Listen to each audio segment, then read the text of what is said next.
Evangelho de Lucas, capítulo 19, versículo 5. Evangelho segundo escreveu Lucas, capítulo 19, versículo de número 5.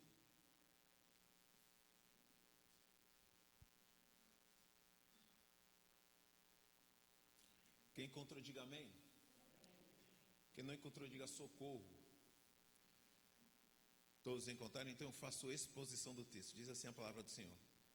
E quando Jesus chegou àquele lugar, olhando para cima, viu e disse-lhe: Zaqueu, desce depressa, porque hoje me convém pousar em tua casa. Amém, irmãos? Poder tomar assento por bondade em nome de Jesus, queridos. Muito bom estarmos aqui.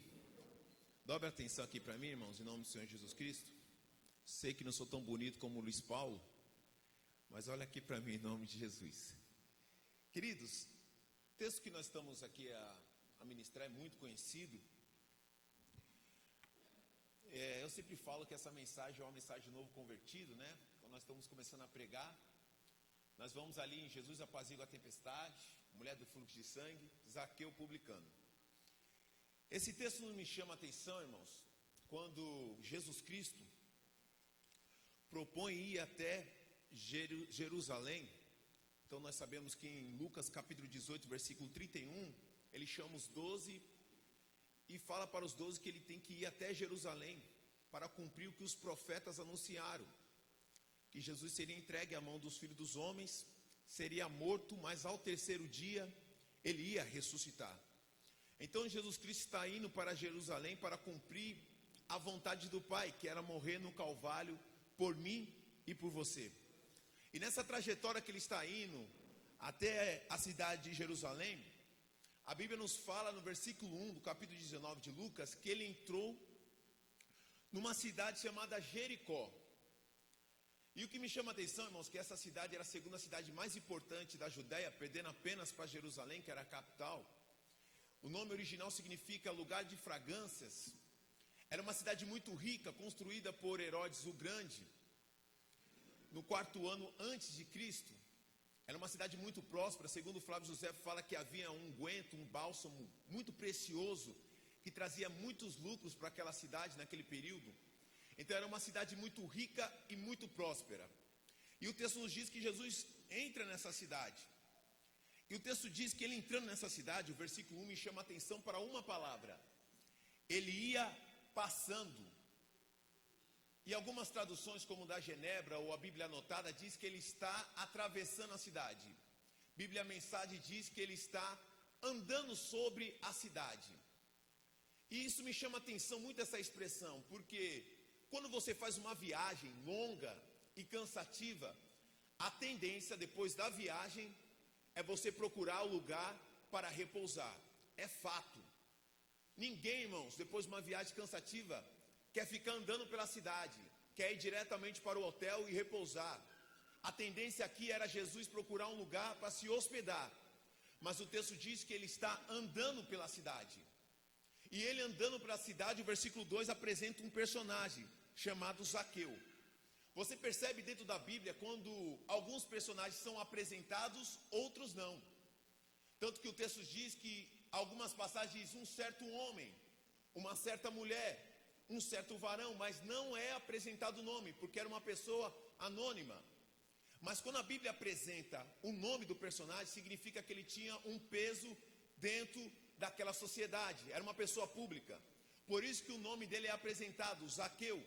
E porque ele era conhecido dentro dessa cidade, Jericó, a Bíblia nos apresenta que ele era chefe dos publicanos. Todos nós sabemos, irmãos, que os publicanos eram cobradores de impostos do Império Romano. Era um funcionário público naquele período. E o importante dizer, irmãos, que era uma profissão muito importante, de alto escalão, porém, dentro de Israel, era uma profissão indigna. Todos nós sabemos que os publicanos eram considerados, primeiro, traidores e apostata da fé, porque eles trabalhavam para o império que oprimia a sua própria nação. Segundo, muitos cobradores de impostos cobravam mais do que era devido, então eles eram considerados ladrões. Era um chamado de mau caráter. Então ninguém confiava em nenhum publicano. Eles eram desprezados dentro da sociedade de Israel.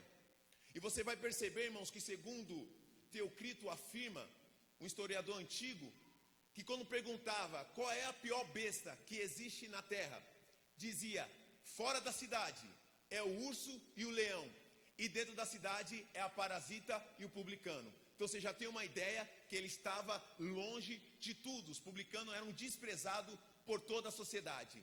Ninguém se assentava na mesa do publicano. Ninguém entrava na casa do publicano. Eles não participavam da sinagoga, que era o culto dos judeus. Então eles estavam longe de tudo que era religiosidade. Eles eram considerados pecadores. E o que me chama a atenção é que ele é apresentado como chefe dos publicanos. Em todo o evangelho dos 4, é a única vez que é apresentado essa profissão. Então significa, irmãos, que Zaqueu, ele era um contratante, um líder que contratava muitos publicanos para trabalhar em seu serviço. Todos nós sabemos que a cidade de Jericó era uma das 3 cidades que mais arrecadavam na época, junto com Cesareia e Cafarnaum. Então significa que a cidade lucrava tanto, tinha muito dinheiro, então precisava de um líder para gerenciar todos aqueles publicanos. Então aqui nós vemos uma negativa, ele era chefe dos publicanos. E a segunda negativa, que é apresentada no versículo 2, que ele era rico. Mas irmão Wagner, tem algum problema de ser rico? Ser rico é pecado? De maneira nenhuma.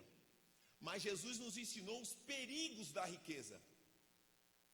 Tanto que ele diz assim, no capítulo 18, versículo de número 24 e 25, depois que o jovem rico se apresentou a ele, e Jesus se entristeceu dizendo, quão difícil é aqueles que têm posse, aqueles que são ricos, herdar o reino dos céus.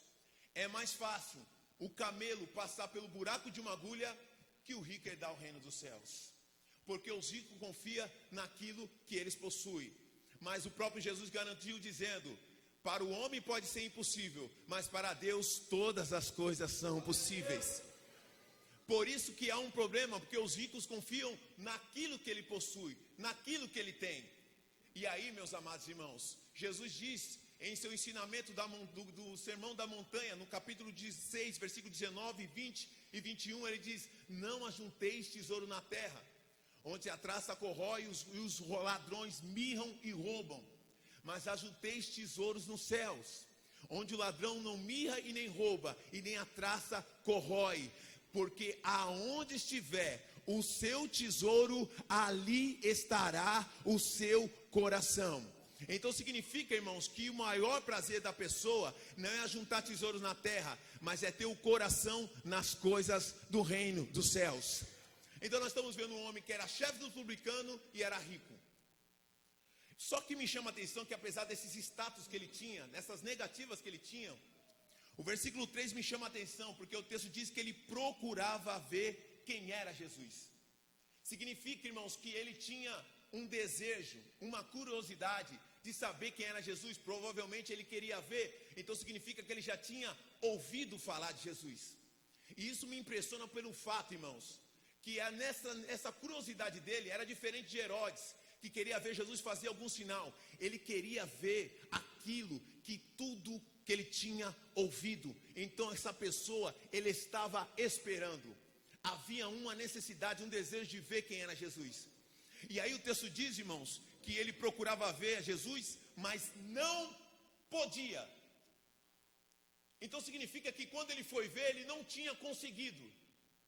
Por causa de 2 dificuldades. A primeira, por causa da multidão.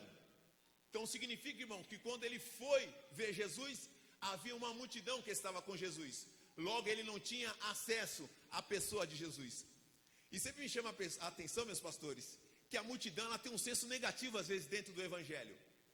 A multidão impedia os 4 amigos de levar o paralítico até a pessoa de Jesus.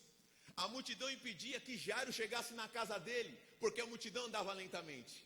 A multidão impedia a mulher do fluxo de sangue de tocar nas orlas de Jesus. A multidão impedia Bartimeu de clamar, dizendo cala a boca que ele não vai te ouvir. Então a multidão sempre é uma dificuldade exterior, que impede aquele que tem um desejo de se aproximar de Jesus. Então ele não podia ver por causa da multidão que estava ao redor. Era uma dificuldade exterior. E também, irmãos, não conseguia ver quem era Jesus, pois era de pequena estatura. Quando Lucas afirma e dá destaque para o seu tamanho, significa que ele estava fora do padrão da época.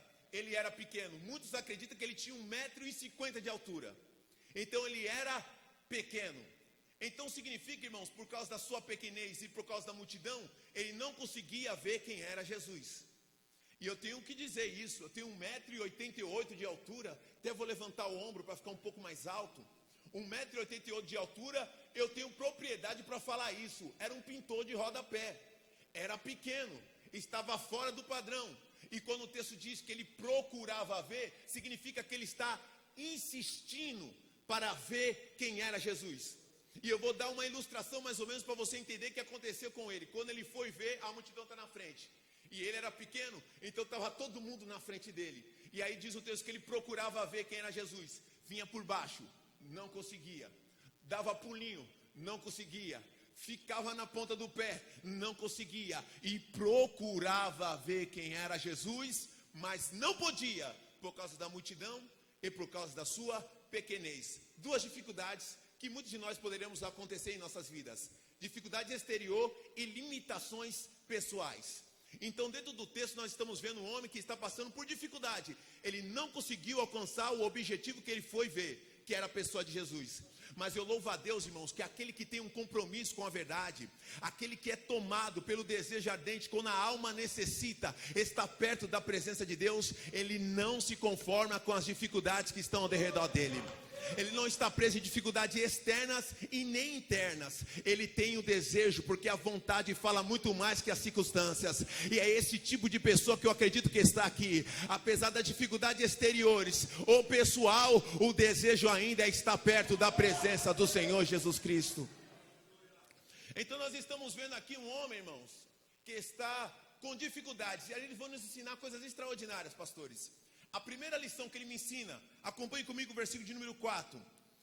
E correndo adiante. A primeira dificuldade que ele encontrou foi a multidão. O que ele raciocinou? Se eu ficar aqui, eu não vou ver nada. Aí o texto diz que ele saiu do meio da multidão. Ele correu adiante. Nós temos que aprender com Zaqueu, irmãos. Se tem algo que está impedindo você de se aproximar de Jesus, se tem algo que está acabando com a tua espiritualidade, se tem algo que está impedindo você de ter intimidade com a presença de Jesus, aprenda com Zaqueu, sai dela, louvado seja Deus, porque o que vale mais em nossa vida é estar perto da presença do Senhor Jesus. Irmãos, se o WhatsApp está acabando com a tua espiritualidade, pare de usar um pouco. Se a internet está acabando com a tua espiritualidade, para de usar um pouco. Se a amizade está te levando para mau caminho, irmãos, não fique nessa amizade, saia dela, porque vale a pena buscar a presença de Deus. Então saia dela, porque se você ficar, você não vai conseguir sentir e ver nada. Então ele correu adiante. Segunda coisa, o versículo 4 nos informa que correndo adiante, vírgula, subiu numa figueira brava. Então, irmãos, eu quero fazer um raciocínio com a igreja. Quando ele saiu do meio da multidão, ele subiu numa figueira brava. E a pergunta que eu vos faço: por que ele subiu? Porque ele era pequeno. Ele só subiu porque ele era pequeno. Se ele fosse alto como eu, não haveria necessidade dele subir na figueira. Ele só subiu porque ele era de pequena estatura. Porque, irmãos, tem coisa, quem é grande não precisa fazer.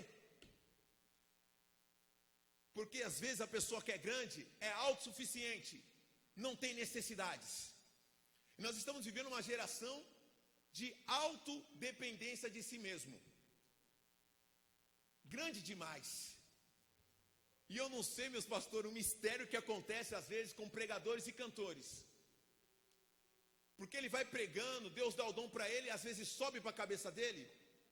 Às vezes, irmão, ele só consegue dar glória a Deus quando ele está pregando. Quando ele não está pregando, ele não abre a boca nem para dar um aleluia, nem para dizer: Jesus, eu estou aqui. Mas quando ele pega essa ferramenta chamada microfone, irmãos, ele pula, ele soa, ele tira até a camisa para fora.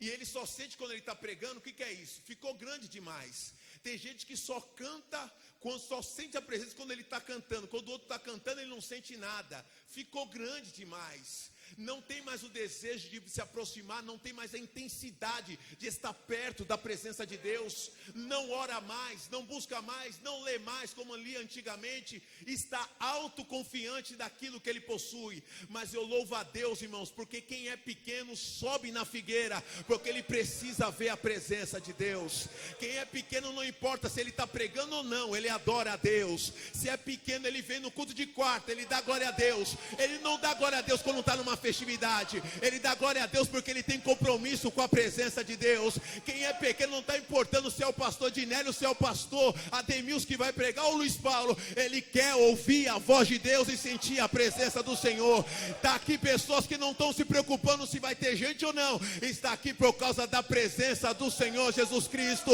Nessa quarta-feira, você que chegou aqui, levante a mão para o alto. Só quem é pequeno e dê um glória para Jesus aí, meu querido. E eu vou dizer, tem coisa só quem é pequeno faz. Aleluias. Provoque esse irmão que está do seu lado, diga para ele: meu irmão, tem coisa que só quem é pequeno faz. Mas tem coisa que só quem é pequeno vai experimentar. Louvado seja Deus. O próprio Jesus fala em Mateus capítulo 11, versículo 25: Pai, graças eu te dou, porque tu ocultaste as coisas aos grandes e aos entendidos, e revelaste aos pequeninos. Tem coisa só quem é pequeno vai experimentar. Se eu fosse você, eu levantava a mão e adorava. Sabe por quê? Porque quem é grande não sente, mas quem é pequeno já está sentindo o que eu estou sentindo. Levanta a mão para o alto, crente, dê um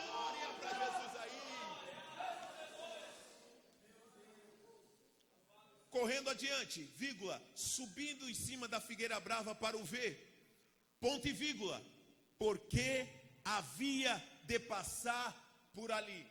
Irmãos, eu entendo algo. Segundo William Hendricks afirma que essa árvore, essa figueira brava, ela era pública. Ela estava provavelmente em várias árvores em sequência. Então ela estava planejada no lugar de avenida. Como aquelas cidades litorânicas que tem aqueles coqueiros um atrás do outro, provavelmente é desse jeito que eram essas figueiras. Então, irmãos, o texto diz que ele sabia da cidade, ele conhecia a cidade.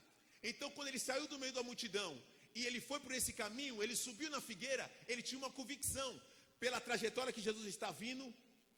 Jesus ia passar por ali. Então subentende que quando ele chegou na figueira, ele não esperou, ele já subiu na figueira. Então não esperou Jesus Cristo embaixo, ele esperou Jesus Cristo em cima da figueira.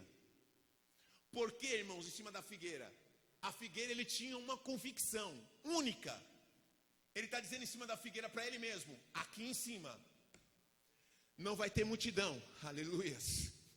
Aqui em cima, glória a Deus, não vai ter pequenez que vai me impedir de ver a presença de Jesus.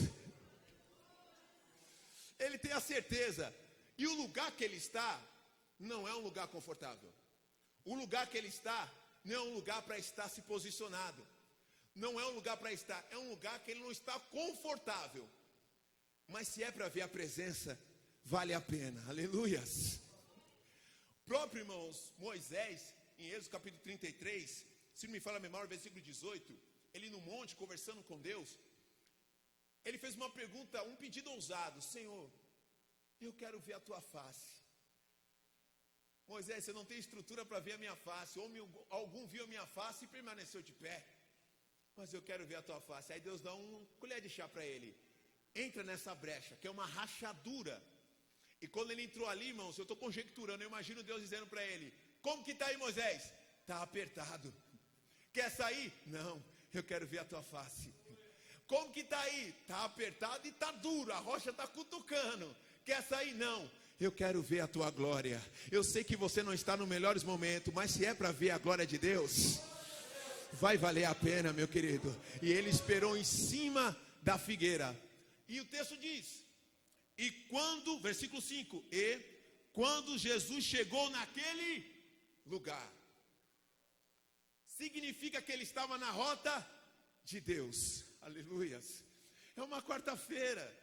Para qualquer outra pessoa que passa na rua, é uma quarta-feira qualquer. Mas para nós que estamos aqui hoje, eu tenho uma notícia para você. Nós estamos na rota de Deus.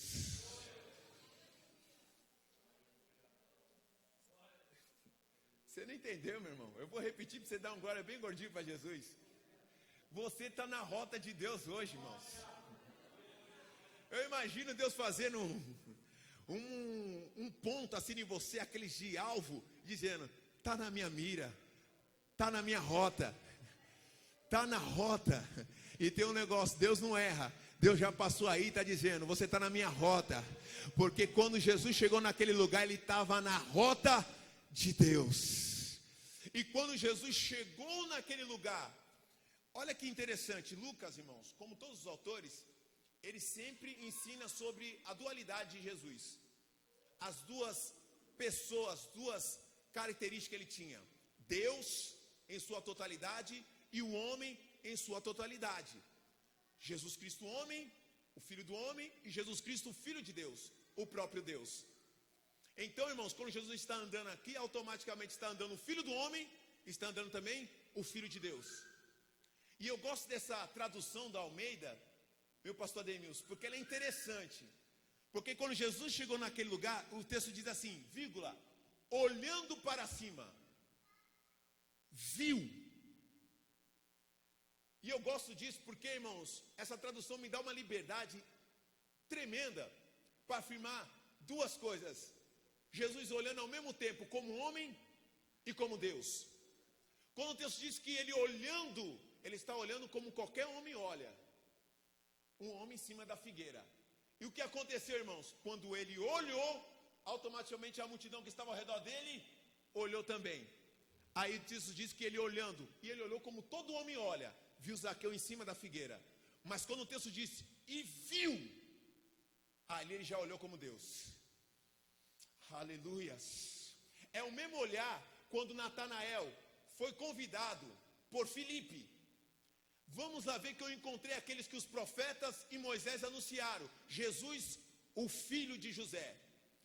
Da onde ele é? Jesus de Nazaré. Porventura pode vir alguma coisa boa de Nazaré? Vem e vê. E diz o texto que quando Natanael está chegando na direção de Jesus, Jesus parou e diz, eis aí um verdadeiro israelita, cujo coração não há engano. E ele diz, da onde tu me conheces, Nazareno? Antes que Filipe te chamaste, te vi eu, tu estando debaixo da figueira. Ali não era olhar de homem, era olhar do próprio Deus te olhando. Antes que Filipe te chamasse, eu já estava te vendo, e eu contemplo a tua necessidade. Quando ele olhou como homem, mas quando ele olhou como Deus, ele viu o que estava no interior do coração de Zaqueu. Eu tenho uma notícia para te dizer, eu estou olhando como homem, os pastores olham como homem, mas Deus vê o que ninguém está vendo nesta noite, e Ele está te contemplando. Se você acredita nisso, levante a mão para o alto e dê um glória para Jesus. Jesus está me vendo nesta noite. E quando Jesus olha, Ele vê intenção e vê necessidade. Qual era a intenção? Era apenas ver Jesus. E qual era a necessidade? Que Jesus entrasse na casa dele. Aleluias. E aí Jesus disse, não sei, irmãos, se Jesus já conhecia Zaqueu, a Bíblia não me dá liberdade, e ele como Deus já conhece. Mas a primeira coisa que ele faz é, Zaqueu. Jesus chamou por onde? Pelo nome.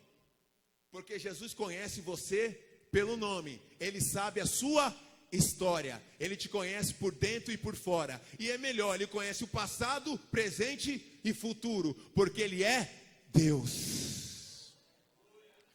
Então ele disse, eu vi o propósito, eu quero te ver, mas eu vi a necessidade. Aí Jesus disse, Zaqueu, desce depressa, porque hoje me convém pousar em tua casa. Irmãos, isso aqui é interessante, meu pastor. Aí eu entendi porque Jesus no versículo 1 diz, e passando Jesus, e andando Jesus pela cidade. Quando Jesus chegou na figueira, Zaqueu queria ver, mas Jesus já tinha marcado o encontro. Já encontrei a casa que eu vou me hospedar hoje. Aleluias. e é chique, aleluia. É casa nobre, o homem tem dinheiro. Ele pensou que estava querendo ver Jesus, mas Jesus chegou ali para ver ele, louvado seja Deus. É uma troca, você se aproxima e ele se aproxima de você. Você veio para cá, ele já marcou encontro com você também. Antes que você chegasse, ele já estava te esperando. Se eu fosse você, eu dava glória. Por quê? Porque nós estamos diante da presença de Deus, e só quem está sentindo a presença dele levanta a mão para o alto e glorifica ele.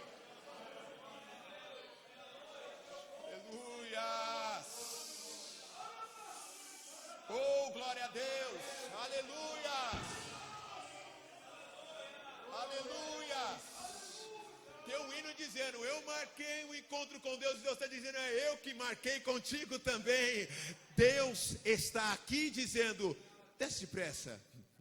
O Elcio de Assis tem uma frase que eu acho interessante nesse texto. Ele diz assim: para ver Jesus é em cima, mas para ver Jesus tem que descer. Mas não é isso que eu quero dizer. Eu quero dizer algo para vocês aqui. Jesus Cristo, irmãos, é mal educado, sim ou não? Não. Mas auto se convidar é falta de educação? Certamente. Eu jamais vou chegar na Ana Cristina e dizer: eu não vou comparar a Ana Cristina, que eu chego lá de qualquer hora. E eles vão usar o pastor André nessa ilustração. Chega lá no meu pastor André e dizer: pastor André, prepara a macarronada que domingo eu e minha esposa estamos chegando lá. É falta de educação. Não posso fazer isso. Vai contra a ética. Mas auto se convidar é falta de educação? Parece que Jesus foi mal educado aqui. Mas não foi, irmãos. Porque a necessidade era de Jesus entrar na casa deles. Os religiosos não entravam na casa deles. Saduceus, fariseus, escribas não entrariam na casa de Zaqueu de maneira nenhuma. Mas Jesus disse: hoje me convém entrar na tua casa. Mas Jesus só entra numa casa quando alguém quer receber ele. Aleluias. Porque ele diz assim: eu estou à porta e bato, e aquele que abrir, eu e o Pai entraremos e cearemos com ele. Oh, glória a Deus. Jesus só entra numa casa quando alguém quer o receber. E como você tem tanta certeza que Zaqueu queria o receber, é só ver o versículo 6. E apressando-se, desceu e recebeu gostoso. A minha tradução está assim, aleluia. Provavelmente na sua tradução está dizendo: com enorme alegria. Mas eu gosto dessa expressão gostoso, meu pastor, porque quando você experimenta algo saboroso, diz: que gostoso. A alma de Zaqueu fez dentro dele: que maravilha, ele vai ser hóspede na minha casa. E recebeu com enorme alegria. Só que tem um problema.